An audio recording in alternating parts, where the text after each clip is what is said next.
The porcelain doll looked harmless at first. My wife Brooke and I bought Frank at an antique doll shop in New York City for our daughter Dahlia's birthday. The brown-haired, blue-eyed boy would make the perfect addition to her porcelain doll collection. We wrapped him in a big box with a blue ribbon, excited to see her face. "He's beautiful," Dahlia shrieked as she opened her gift. "I love him." It was a fun day, but our enjoyment was short-lived.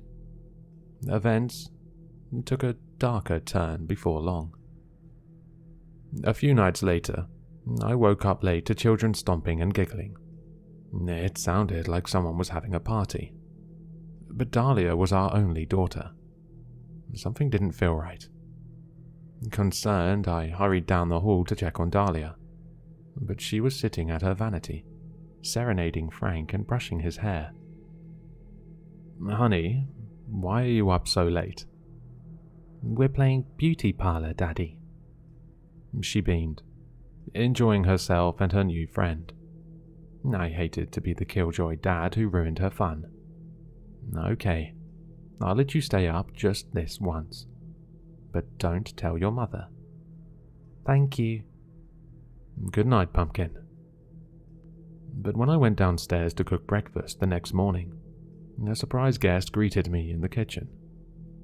Frank sat defiantly at the head of the table, in my seat, with a plate and fork placed before him. He even had a napkin tucked into his shirt like a bib. Who does he think he is? I thought, figuring Dahlia put him there. But when I glanced under her door, the room was dark, and Brooke was also asleep. I moved Frank onto the couch. "Nice try, buddy." Then I returned to the stove and scooped the batter into the skillet. But Frank was back in my chair when I turned around. He looked so entitled, like he was waiting to be served. "Dahlia? Brooke? Anybody up?" Silence. I checked upstairs, but they were both asleep. An uneasy feeling rushed over me as I returned Frank to the sofa and finished making the pancakes. Moments later, I turned back around to see Frank again. Even the napkin I'd removed was tucked back into his shirt.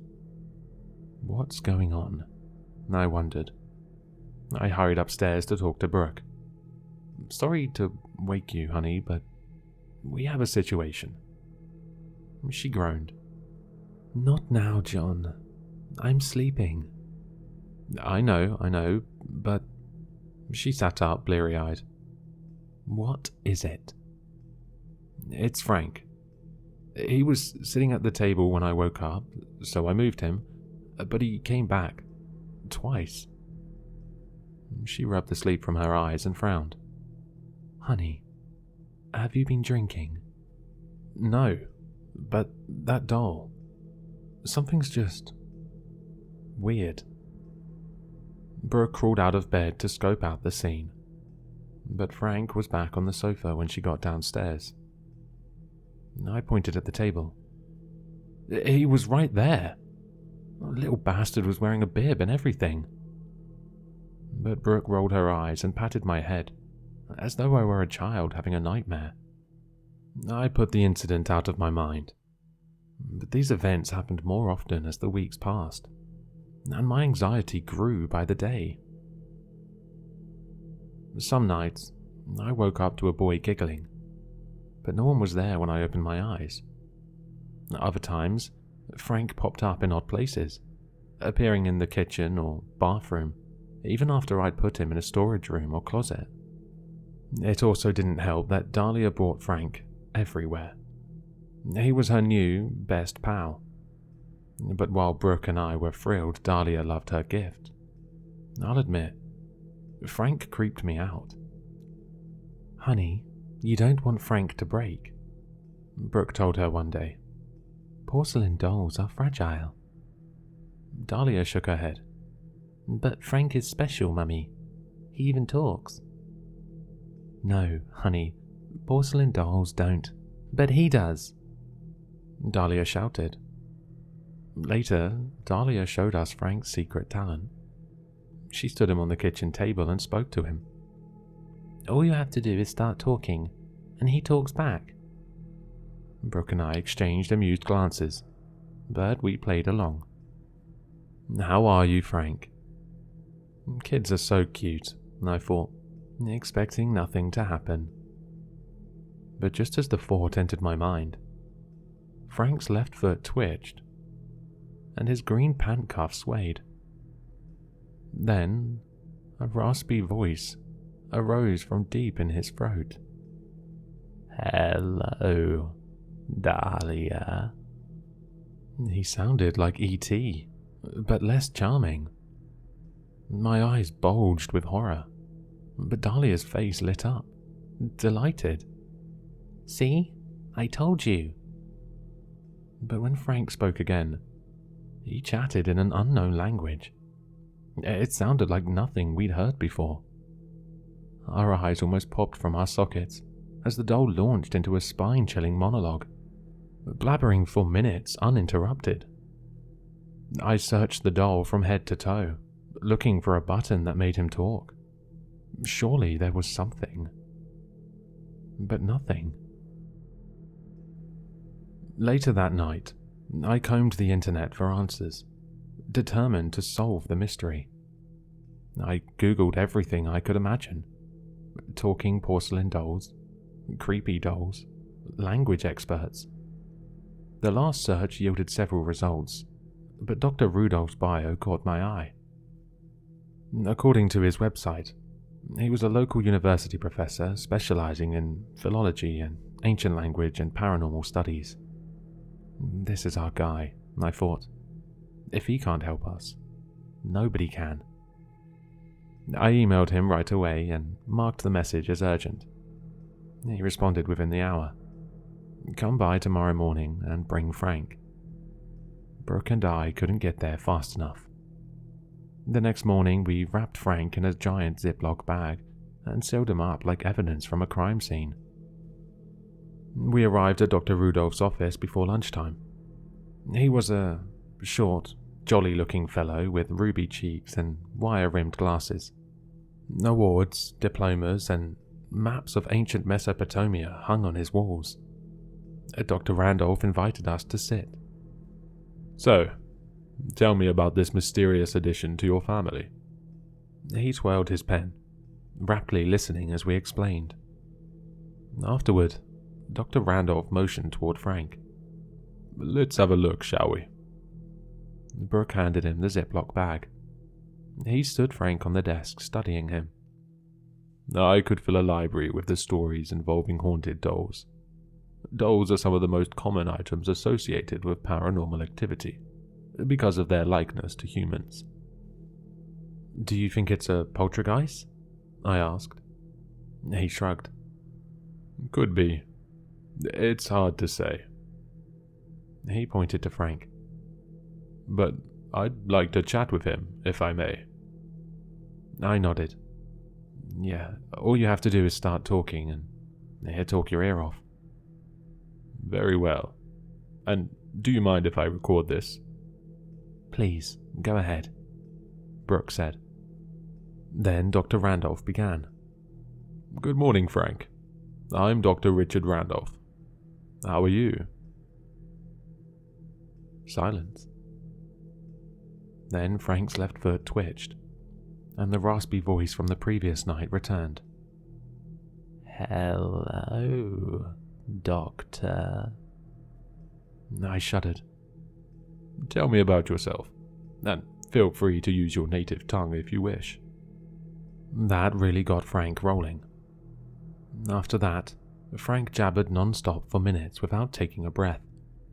Dr. Randolph listened, but his amusement soon returned to concern, and he scribbled something in his notepad.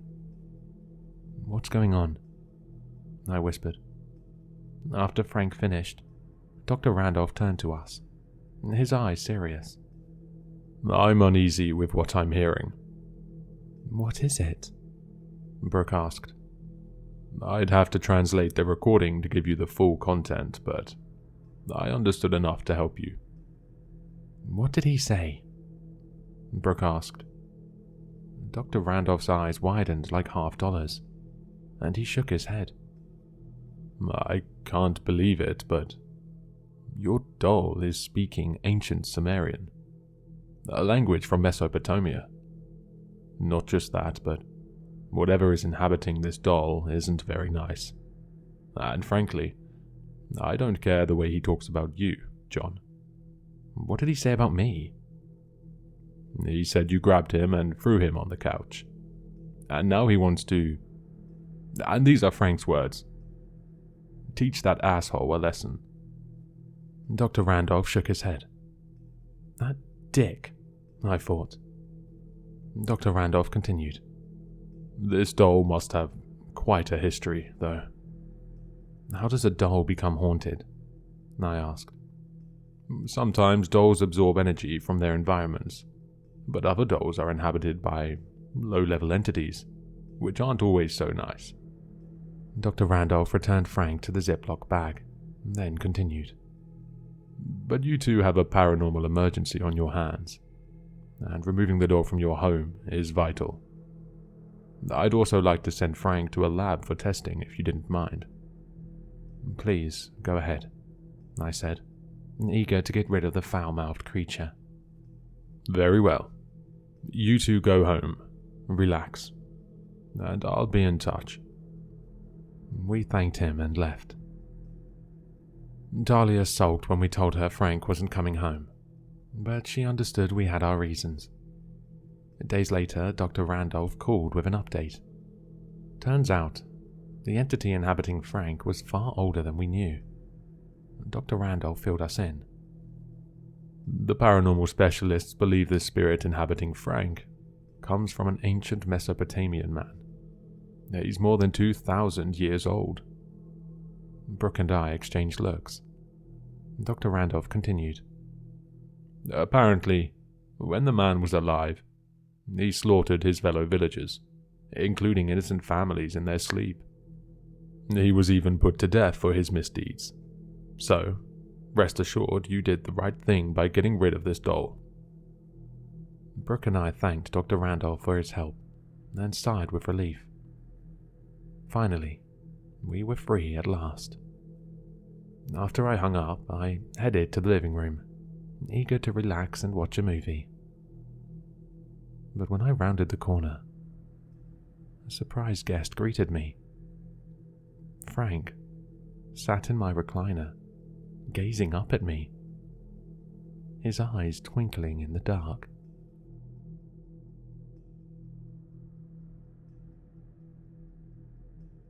Hello, sinister listeners. If you've enjoyed this story, then you'll find all the author's information in the description below. For more content, be sure to like, comment, and subscribe to succumb to the sinister.